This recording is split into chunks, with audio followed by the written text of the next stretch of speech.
거룩하시고 찬양받기에 합당하신 우리 하나님 아버지, 오늘 우리에게 예수 그리스도 안에 있는 그 귀한 생명의 말씀을 우리에게 주셔서 우리로 하나님을 더 알아가게 하여 주시옵소서. 우리의 평생에 있어서 오직 우리 하나님을, 삼위일체 하나님을 우리가 알아가고 또 그 진리 안에서 하나님과 교제하며 또 그 진리 안에서 또한 우리가 자유케 되어지는 것이 참 우리의 소망입니다. 우리 아버지께서 진리의 말씀이 이 시간 옳게 선포될 수 있도록 우리를 붙잡아 주시고, 또한 성령 하나님께서 이 선포된 말씀이 우리 심령 가운데 믿음으로써 함께 역사하는 은혜가 있게 하여 주시옵소서. 감사드리며 예수님 이름으로 함께 기도합니다. 아멘. 오늘 함께 나눌 말씀은 지난주와 동일하게 마태복음 28장 18절에서 20절까지의 말씀을 함께 보도록 하겠습니다. 신약성경 마태복음 28장 18절에서 20절까지의 말씀입니다. 우리 18절 말씀부터 함께 보겠습니다. 예수께서 나와 말씀하여 이르시되 하늘과 땅의 모든 권세를 내게 주셨으니 그러므로 너희는 가서 모든 민족을 제자로 삼아 아버지와 아들과 성령의 이름으로 세례를 베풀고 내가 너희에게 분부한 모든 것을 가르쳐 지키게 하라. 볼지어다 내가 세상 끝날까지 너희와 항상 함께 있으리라 하시니라. 아멘. 오늘 이 본문 말씀을 가지고 교회의 표지와 은혜의 방편이라는 설교의 제목으로 말씀을 나누도록 하겠습니다. 우리 주님께서 마태복음 가장 마지막에 우리에게 주신 말씀을 우리는 지상명령이라고 우리는 배웠습니다. 이것은 지극히 큰 주님의 명령이다라는 의미의 지상명령인 것입니다. 그런데 이 말씀을 지상명령으로만 아는 것에 끝나는 것이 아니라, 그렇다면 이 지상명령을 이 땅에 있는 주님을 믿는 성도들이 한 교회가 되어서 이 말씀에 그러면 어떻게 순종하며 이 땅 가운데 주님이 명령하신 대로 제자를 삼고 세례를 주고 말씀을 가르치고 하는 것인가라는 것을 우리는 잘 봐야 하는 것입니다. 그래서 이것은 그저 어느 한 교회, 어느 한 개인에게 해당되는 말씀이 아니라 주님이 이미 말씀하셨던 것처럼 19절에 보시면 그러므로 너는이 아니라, 그러므로 지상의 여러 교회 가운데 한 교회가 아니라 너희는 이라라고 이렇게 복수로 말씀을 하시는 것입니다. 즉 이 땅에 있는 모든 교회, 모든 성도들, 모든 제자들은 이 말씀을 따라서 살아가야 한다는 것이죠. 그러므로 이것을 놓고서 오랜 시간의 역사 가운데서 이것을 잘 정리하고, 이것은 지상명령인데 교회가 이것을 어떻게 받아서 해석해서 이제 어떻게 교회 사역을 해나갈 것인가, 이 땅의 교회, 어떤 교회가 참 교회인가, 이러한 주제로 이제 잘 정리가 되어 있는 것입니다. 그래서 우리가 지난주에 살펴본 것이 바로 교회의 표지였습니다. 과연 이 땅에 수많은 눈에 보이는 교회가 존재하는데 어떤 교회가 참 교회냐, 어떤 교회가 더 순수한 그런 교회냐라고 우리가 살펴봤습니다. 이것이 대두된 이유는 로마 카톨릭으로부터 종교개혁이 일어난 이후에 더욱더 이것에 대한 실제적인 그런 가르침이, 명시적인 가르침이 필요했던 것이죠. 그래서 교회의 표지는 무엇이냐면 바로 말씀에 참된 선포가 있어야 된다. 그리고 성례가 올바르게 시행이 되어야 한다. 그리고 권징의 신실한 시행이 있어야 된다. 그 중에서 이제 지난주에는 이 말씀에 참된 선포 가운데서, 그러면 말씀에 참된 선포 가운데 무엇이 중요하냐라고 말씀을 드렸을 때 교리적인 순수함이 참 중요하다. 교회마다 그 교회가 신앙 고백하는 교리에 그 순수성에 있어서 차이가 있을 수 있다라고 말씀을 드렸습니다. 그래서 이 말씀의 참된 선포에 따라서 연결되는 것입니다. 성례가 올바르게 이 말씀을 기준으로 해서 올바르게 시행이 되어야 하는 것이고, 그 다음 또 성경 말씀을 기준으로 권징이 시행이 되어야 하는 것이죠. 이 성례와 권징이 말씀을 떠나게 된다면 그것은 올바른 성례가 아니고 올바른 권징이 아닌 것입니다.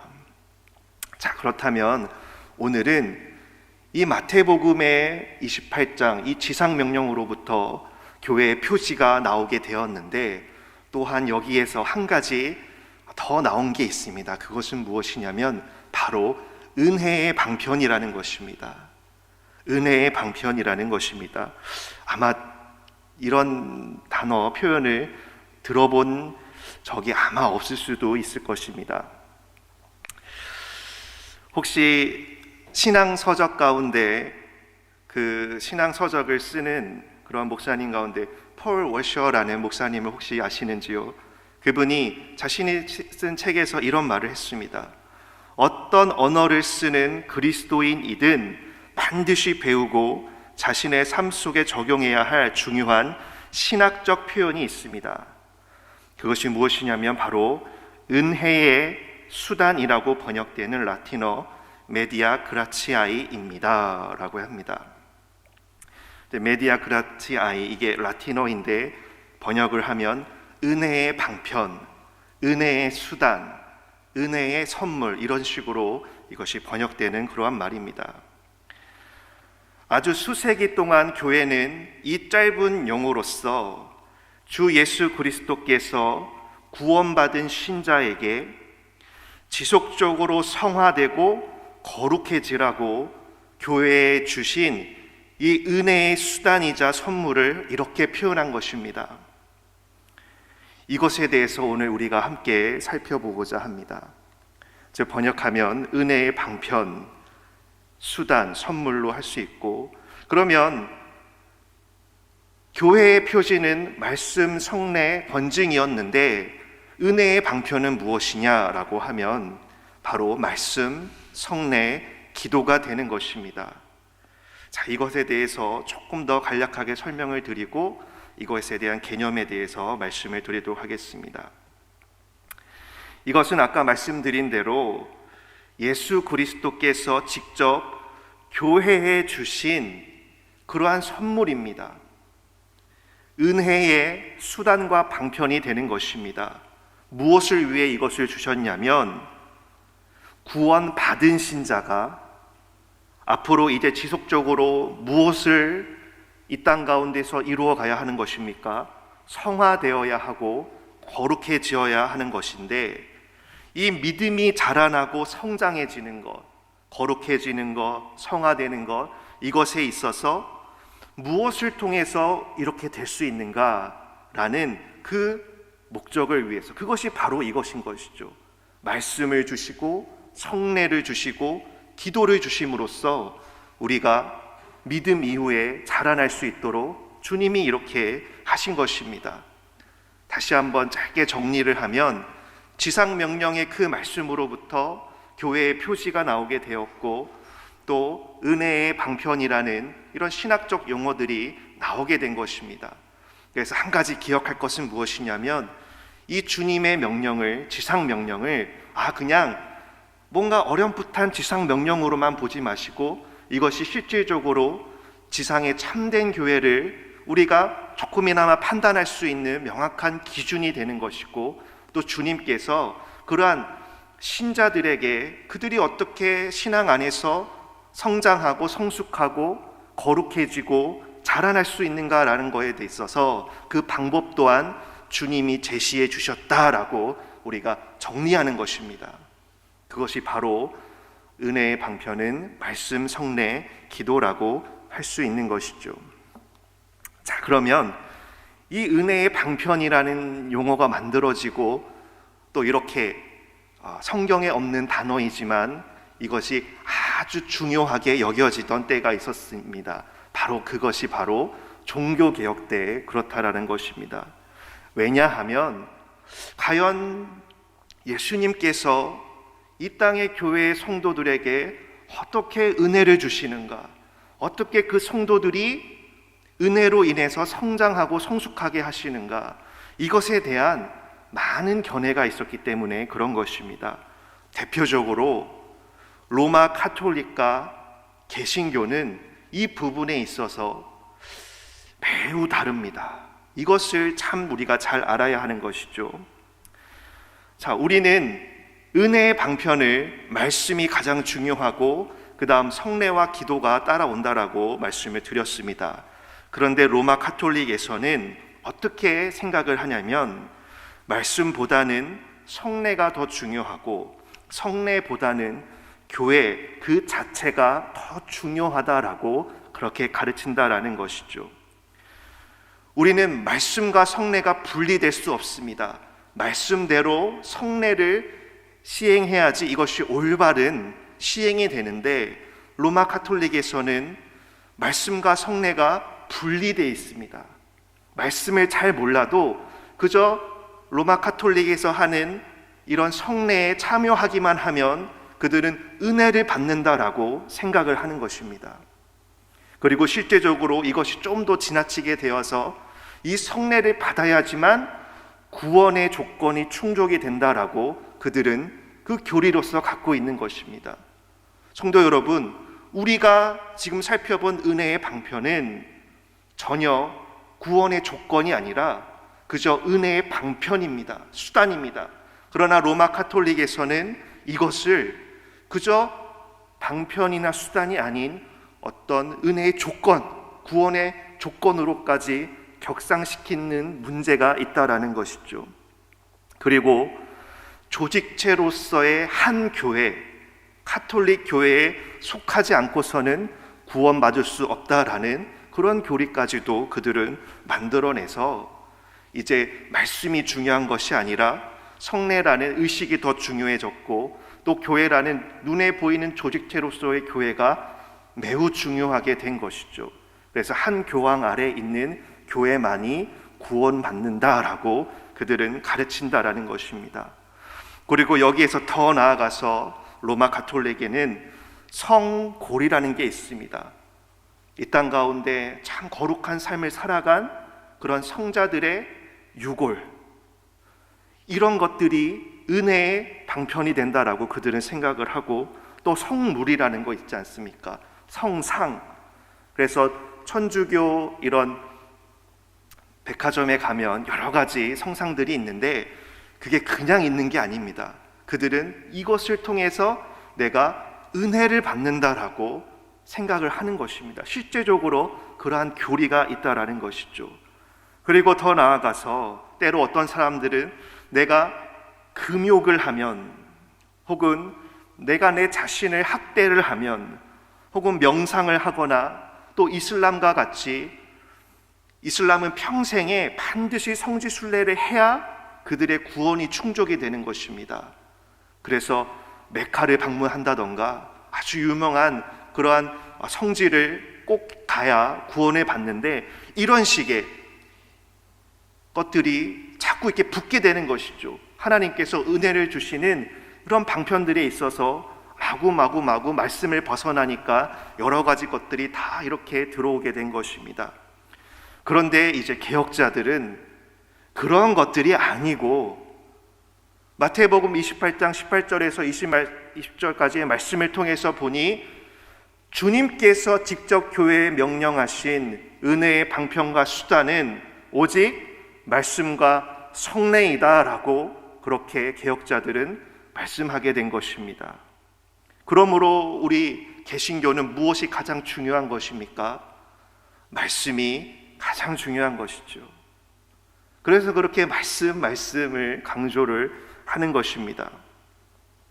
자, 그렇다면 이제 몇 가지 주의해야 할 개념에 대해서 좀 말씀을 드리도록 하겠습니다. 우선은 구원의 은혜의 방편이라는 것은, 이것이 마치 우리가 구원을 얻거나 구원을 위한 공로를 쌓기 위해 해야 하는 것들이 전혀 아니다라는 말씀입니다. 이것은 하나님께서 신자에게, 이미 믿는 신자에게 주신 선물로서 오직 예수 그리스도 안에 있는 믿음을 통해 은혜로만 얻는 구원 안에서 자라가기 위한 것들이다라는 것이죠. 자라가기 위해서 필요한 것들입니다. 그래서 에베소서 2장 8절과 9절을 보시면은 너희는 그 은혜에 의하여 믿음으로 말미암아 구원을 받았으니 이것은 너희에게서 난 것이 아니요 하나님의 선물이라. 행위에서 난 것이 아니니 이는 누구든지 자랑하지 못하게 함이라 라고 이 말씀을 먼저 우리가 기억해야 하는 것입니다. 성경은 우리가 받은 구원이 일방적인 것이다 라고 우리에게 반복해서 말씀을 하고 있는 것이죠. 즉 한쪽의 사역이 이루어진다라는 것입니다. 그것은 하나님께서 우리의 구원을 계획하시고 우리의 구원을 이루시는 분이시다라는 말입니다. 그저 우리는 무엇에 불과한 것입니까? 그분의 구속의 대상, 구원의 대상에 불과한 것이죠. 그래서 이 말씀을 우리가 우리 구원에 있어서는 아주 베이스로, 기본적인 말씀으로 우리가 삼고 있어야 한다라는 것이죠. 이것이 기본입니다. 그리고 또한 성경은 어떻게 우리에게 말씀하냐면 우리의 성장이 또한 협력에 의한다라는 것을 강조합니다. 자, 먼저 에베소서 말씀을 반드시 우리가 붙잡아야 됩니다. 이것을 놓아서는 안 됩니다. 그리고 이 말씀을 보시기 바랍니다. 빌립보서 2장 12절 말씀. 그러므로 나의 사랑하는 자들아 너희가 나 있을 때뿐 아니라 더욱 지금 나 없을 때에도 항상 복종하여 두렵고 떨림으로 너희 구원을 이루라. 너희 안에서 행하시는 이는 하나님이시니 자기의 기쁘신 뜻을 위하여 너희에게 소원을 두고 행하게 하시나니. 성도 여러분, 이 말씀에서의 구원은 어떻게 지금 사도 바울이 우리에게 말씀하고 있는 것입니까? 너희의 구원을 이루라 라고 우리에게 말씀을 하고 있죠. 앞서서 에베소서의 말씀에서는 분명 그 은혜에 의하여 믿음으로 말미암아 구원을 받았다, 하나님의 선물이다, 행위에서 난 것이 아니다라고 분명하게 사도 바울이 말씀을 하셨는데 빌립보서 말씀을 보니 구원을 이루라라고 이렇게 하신다라는 것입니다. 이것을 우리가 어떻게 받아들이고 해석해야 하겠습니까? 이러한 부분이 성경의 실은 곳곳에 있습니다. 언제는 하나님께서 다 하신다면서 그리고 어느 말씀을 보니 지금 말씀과 같이 너의 구원을 이루라라고 이렇게 말씀하시는 것이죠. 이러한 역설들, 이러한 패러독스가 성경 안에 가득한데, 그러나 그렇다라고 해서 이거 뭔가 모순이 되는 것인가 라고 생각하지 마시기 바랍니다. 이 구원이라는 것에 대한 우리의 폭넓은 이해가 필요한 것이죠. 성도 여러분, 에베소서 말씀을 꽉 붙잡았습니까? 그러면 이 빌립보서 말씀도 꽉 붙잡을 수 있는 게 무엇이냐면 우리의 구원에 있어서는 한편으로 칭의, 하나님의 자녀됨과 같은 정말 하나님만 오직 하시는 일들을 통해서 이루어지는 것들이 우리 가운데 있는 것입니다. 우리의 구원은 칭의라고 대표가 되는 이것으로 이제 시작이 되는 것이죠. 그런데 우리의 구원은 또한 어떠한 부분이 있다라는 것입니까? 바로 성화라는 부분이 함께 있는 것이죠. 그래서 사도 바울이 구원이라는 단어를 똑같이 쓰고 있지만 그 문맥에 따라서 이 구원은 오직 하나님께서 우리에게 선물로 주신 칭의의 구원을 말씀하실 때가 있고, 또 한편으로는 이 칭의를 얻은 신자가, 하나님의 선물로 칭의를 받게 된 신자가 이제 이 땅 가운데에서 성화의 삶을 살아가는 그 과정을 때로는 말씀하기도 한다라는 것입니다. 그러므로 구원은 우리가 어떻게 볼 수 있겠습니까? 실은 더 여러 가지가 있지만 가장 중요하게 칭의가 있고 성화가 있고, 이 영화라는 것은 무엇이냐면 우리가 이제 육체적으로 우리가 죽게 되었을 때 이제 죽음 이후에 우리의 거룩함이 성화가 완성되는 것을 이제 영화라고 하는 것이죠. 로마서 8장 30절에서 이렇게 말씀을 합니다. 또 미리 정하신 그들을 또한 부르시고 부르신 그들을 또한 의롭다 하시고 의롭다 하신 그들을 또한 영화롭게 하셨느니라. 이 하나님의 구원은 이처럼 과정이 있는 것입니다. 하나님의 부르심, 우리 에베소서 사도 바울의 기도할 때 부르심의 소망에 대해서 우리가 살펴보지 않았습니까? 이 부르심이라는 것이, 소명이라는 것이 있고, 그 다음 의롭다 하심이 있고, 중간에 거룩하게 하심이 빠졌지만 영화롭게 하심, 이 전 과정을 걸쳐서 구원이라고 성경은 우리에게 말씀하고 있는 것입니다. 또 데살로니가 후서 2장 13절 이제 하반절만 보시면 너희의 택하사 성령의 거룩하게 하심, 바로 성화에 대해서 성경이 우리에게 아주 분명하게 말씀하고 있다라는 것이죠. 자, 분명히 기억하십시오. 구원은 칭의의 과정이 있고, 그 다음에 성화의 과정이 있고, 또 영화의 과정이 있다라는 것입니다. 그러므로 구원이라고 했을 때 어느 한편의 칭의의 관점에 있어서는 이것은 우리가 뭘 할 수가 없는 겁니다. 어떻게 죽은 영혼이, 죽은 자가 반응을 할 수 있겠습니까? 전적으로 하나님께서 그 죽은 자를 살려주시는 것이죠. 은혜를 부어주시는 것이죠. 그렇게 해서 살아난 자가 이제 그 새 생명의 삶으로 살아갔을 때 이제 그가 이 땅 가운데에서는 이제 점진적으로 성화를 이루어가는 것입니다. 그런데 이 부분에 있어서는 하나님이 주도해 가시면서 동시에 인간에게도 큰 책임이 함께 주어져 있다라는 것이죠. 충분히 이해되시리라 믿습니다. 자, 그러면 여기에서 우리가 배운 은혜의 수단 방편은 무엇을 위한 것입니까? 칭의가 아니라 성화를 위해서 필요한 것이다. 주님께서 말씀과 성례 기도를 우리의 성화를 위해서 주셨다. 이것을 우리가 붙잡아야 되는 것입니다. 그래서 우리가 엉뚱하게 다른 데 가서 다른 것으로 다른 은혜를 구하지 않게 되는 것이죠. 오늘날 많은 사람들이 은혜를 구하고 은혜 받기를 원합니다. 그런데 이러한 체계적인 이 말씀에 대한 그런 바른 교훈을 알지 못하기 때문에 그저 자기가 좋을 대로 나에게 은혜는 이런 거야, 나에게 지금 이런 은혜가 필요해, 나에게 이런 은혜가 주어져야 돼 라고 자기 기호에 맞게 찾아간다라는 것이죠. 또 얼마나 좋습니까? 핸드폰으로 내가 원하는 사람의 것들을 다 우리가 콘텐츠로 여기고 볼 수 있지 않습니까? 그러므로 이 시대에 우리가 분별해야 하는 것이죠. 말씀으로 분별해야 되고, 이 말씀을 역사적으로 우리 개혁자들이 어떻게 해석을 했고 아주 순수한 교리로서 우리에게 무엇을 믿음의 유산으로 남겨줬는지 잘 살펴봐서 이것 안에서 우리가 바르게 그 길을 가야 한다라는 것입니다.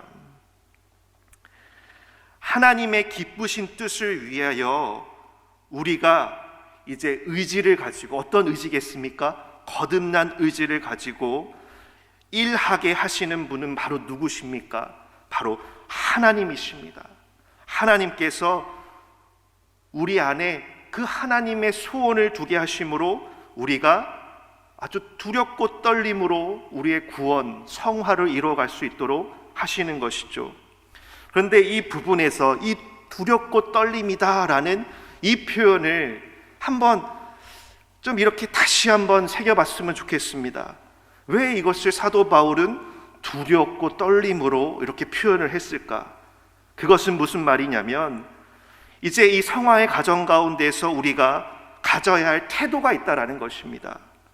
그것은 바로 하나님을 무한히 우리가 경외해야 하는 것이고, 그분의 구원 사역을 아주 진지하고 엄숙하게 우리가 대해야 한다라는 것이죠. 이것은 조금 더 적용해서 어떤 말씀이 될 수 있냐면은, 이제 우리 교회 생활에 있어서 우리가 경솔한 태도로 교회 생활을 하게 된다면 하나님이 정하신 이 말씀과 성례 기도라는 은혜의 방편으로부터 우리 스스로 멀어질 수 있다라는 것입니다. 때론 교회에서 성경 공부를 하기도 합니다. 또한 훈련을 하기도 합니다. 여러 가지 예배를 통해서 기도의 훈련을 하기도 하죠. 그런데 이런 부분에 있어서 뭐 하나님이 다 알아서 하시겠지, 뭐 저절로 다 은혜가 주어지겠지라고 생각을 하면서 이런 모든 것들을 다 하지 않는다면 그 사람에게는 매우 신앙적인 영향 결핍이 발생할 수 있다라는 것입니다. 그저 하나님 방식을 쫓아가는 게 아니라 내 방식을 쫓아서 가는 것이죠. 좀 더 편한 것으로, 좀 더 익숙한 것으로. 그러나 사도행전 2장 42절을 보시면 어떤 말씀이 있냐면, 그들이 사도의 가르침을 받아 서로 교제하고 떡을 떼며 오로지 기도하기를 힘썼다라고 말씀을 하고 있습니다. 이 힘써야 하는 부분이 우리에게도 필요한 것이죠. 우리 개혁주의, 특별히 우리 장로교, 우리 합동의 개혁 신학 가운데 원래는 이게 체계적으로 우리가 이러한 교리에 대해서, 이 신앙에 대해서 알게 되면 참 괜찮지만 부분적으로 어느 한 부분만을 강조하게 되었을 때 이게 나타나는, 어떻게 보면 약점이 하나 있습니다. 그것이 무엇이냐면, 칭의를 강조한 나머지 성화는 약간 덜 강조하게 되는 것이죠. 그런데 이 부분에 있어서도 배경이 있는 것이 무엇이냐면, 너무나도 로마 카톨릭이 행위 구원에 대한 것으로서 성도들을 암흑 가운데 두었기 때문에 개혁자들은 이것으로부터 벗어나기 위해서 정말 하나님의 의롭다 하심을 더 강조하고 더 애써야 했다라는 것입니다. 이쪽으로 이 땅의 성도들을 올바른 길로 끌고 오기 위해서 매우 이것을 강조할 수밖에 없던 것이죠. 그래서 때로는 반대로 우리 장로교가 때로는 성례를 조금 등한시할 수 있는 것 같이 보이기도 하고, 왜냐하면 세례 교육만 봐도 그냥 후다닥 세례 교육 끝내고 세례 주고 얼마나 간편하고 편리합니까? 그렇게 하면 안 되지만, 그리고 이런 말씀이나 기도 이런 부분에 있어서도 조금 편식을 하는 것이죠. 칭의도 있으면 성화도 있고, 성화가 있으면 우리의 죽음 이후에 영화도 있는 것인데, 우리가 한 부분만 알게 되면 이러한 문제가 발생한다는 것입니다. 즉, 하나님의 주권을 매우 우리가 강조하지만 때로는 인간의 책임을 덜 강조하거나 무시하게 되는 경향이 있는 것이죠. 시간을 보니 오늘도 제가 준비한 것을 다 못 마칠 것 같은데 이 말씀을 한번 드리고 마치도록 하겠습니다. 제가 이제 학교에서 정말 좀 감명 깊게 들었던 내용이 있습니다. 교수님이 저희 학생들에게 질문을 하는 것이죠. 사실 그때 어떤 상황이었냐면, 이제 하나님의 주권과 인간의 책임이라는 주제로 레포트를 내시려고 운을 띄우신 것입니다. 자, 과연 하나님의 주권은 몇 %고 인간의 책임은 몇 %일까요? 라고 질문을 하는 거예요. 우리가 이 땅 가운데에서 잘 살기 위해서. 우리는 여러 가지로 대답을 했습니다. 하나님의 주권이 우리가 강조되니까, 아주 하나님의 주권을 매우 강조한 친구들은 하나님 주권 99%, 인간의 책임 1% 정도. 약간 이제 같이 신학교에서 공부를 하지만 조금 행위에 더 치중하는 친구들은 하나님 주권 한 50% 정도, 인간의 책임 50% 정도이지 않을까요? 이렇게 덧셈 뺄셈을 하면서 대답을 했습니다. 근데 그 교수님이 하시는 말이 있습니다. 개혁주의는 하나님의 주권이 100%이고 인간의 책임이 100%입니다. 말이 안 되는 소리를 하시더라고요. 개혁주의는 하나님의 주권이 100%면 인간의 책임 100%다라는 것입니다. 이게 참 그 당시에는 이해가 잘 되지 않았지만 이제 살아가면서 경험을 하게 되고 말씀 안에서 발견하게 되는 것이죠. 이미 여러 선지자들에게 하나님께서 어떤 일을 하시겠다라고 이미 말씀을 하시는데 그 선지자들을 보면 어떤 모습을 우리가 볼 수 있습니까? 그것을 위해서 이루어질 때까지 기도를 하고 있습니다. 하나님은 이 모습을 우리에게 원하시는 것이죠. 물론 우리의 신앙에 있어서 하나님의 주권 100%로 이루어지는 일들이 있습니다. 당연히 있습니다. 이것이 우리에게 큰 소망과 위로와 격려가 됩니다. 그런데 우리가 간과하지 말아야 할 것은 그렇다고 우리는 0%냐, 우리는 1%냐 이게 아니라 우리도 최선을 다해야 한다는 것이죠. 하나님 100, 인간 100. 그래서 우리 개혁주의가 대단히 어려운 신학 가운데 하나입니다.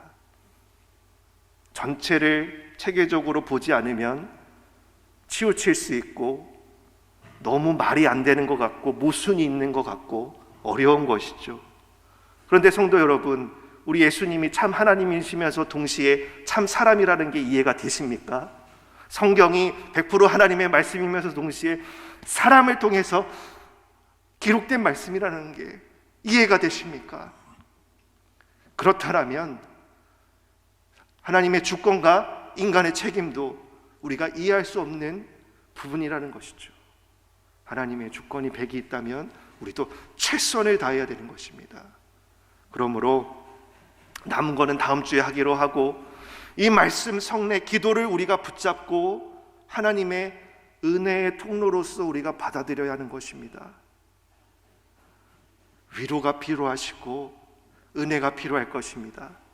그런데 하나님은 이미 하나님이 수단으로 삼으신, 방법으로 삼으신 것을 우리에게 명령하여 주셨습니다.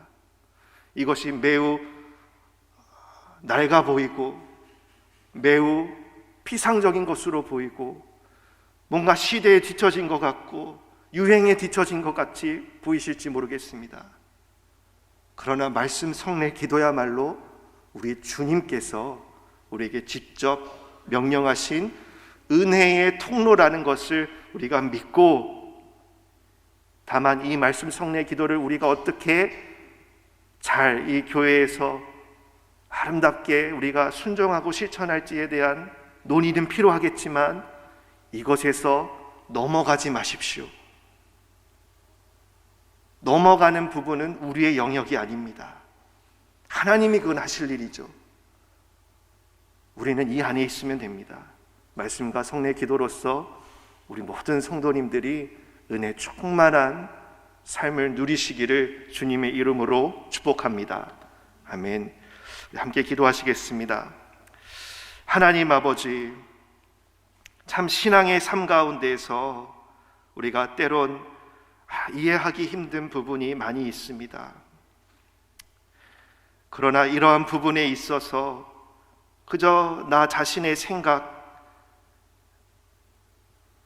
그저 내가 원하는 방식 이러한 것이 아니라 하나님의 절대적인 그 주권 아래 성경이 우리에게 말씀하시는 바를 우리가 받아들일 수 있도록 우리의 마음을 새롭게 하여 주시옵소서. 이 시대에 너무나 상대주의가 팽배하고 인본주의가 가득하고 하나님의 절대 진리를 정말 외면하고 무시하는 그런 시대입니다. 그러나 주여, 우리는 그 주님의 은혜에 의하여서 신자가 되었습니다. 마찬가지로 또 주님이 명령하신 그 은혜 안에서 우리가 자라갈 줄로 믿습니다. 그것이 바로 말씀과 성례 기도이오니 우리 생명샘교회가 이 말씀과 성례 기도를 통해서 하나님의 은혜를 가득 받는 그러한 교회 되게 하여 주시옵소서. 예수 그리스도의 이름으로 함께 기도합니다. 아멘.